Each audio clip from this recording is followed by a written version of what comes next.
মার্কিন সহকারী পররাষ্ট্রমন্ত্রী নিশা দেশাইয়ের কড়া সমালোচনা করেছেন স্থানীয় সরকার মন্ত্রী সৈয়দ আশরাফুল ইসলাম। বিকেলে খুলনা সার্কিট হাউস মাঠে মহানগর আওয়ামী লীগের সম্মেলনে তিনি মার্কিন রাষ্ট্রদূত ড্যান মসিনা এবং গণমাধ্যমেরও কড়া সমালোচনা করেন। বলেন, চাইলেই কেউ এখন আর বাংলাদেশে ক্ষমতার পরিবর্তন করতে পারবে না। খুলনা থেকে মামুন রেজার পাঠানো রিপোর্ট। খুলনা সার্কিট হাউস মাঠে মহানগর আওয়ামী লীগের সম্মেলনে প্রধান অতিথির বক্তব্য দেন সৈয়দ আশরাফ। এ সময় তিনি নিশা দেশাই বিসওয়ালের সমালোচনা করে বলেন, তিনি ভারতীয় বংশোদ্ভূত যদিও মার্কিন যুক্তরাষ্ট্রের নাগরিক। মার্কিন যুক্তরাষ্ট্রের 2 আনা মন্ত্রী, 4 আনাও না, 2 আনা মন্ত্রী আছে নিশা দেশাই। তার সঙ্গে দুইবার বাংলাদেশের প্রধানমন্ত্রী বেগম খালেদা জিয়া হাত পেতে বসে আছেন।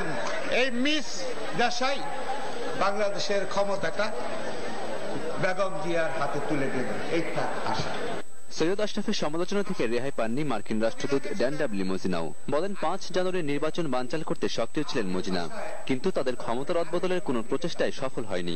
আমাদের বাসায় ছোট্ট একটা মেয়ে আমাদের পরিবার পালে, তার নাম হলো মর্জিনা।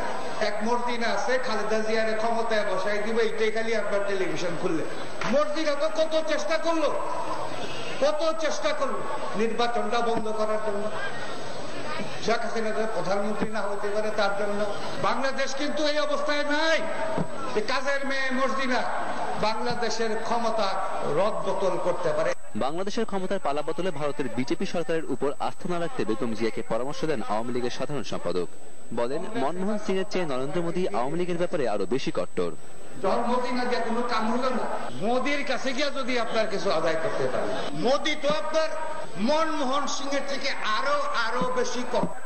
শেখ হাসিনাকে ক্ষমতাচ্যুত করার আশা বাদ দিয়ে খালেদা জিয়াকে এখন থেকেই আগামী নির্বাচনের প্রস্তুতি নেওয়ার পরামর্শ দেন Syed Ashraf. Desk report, channel 24।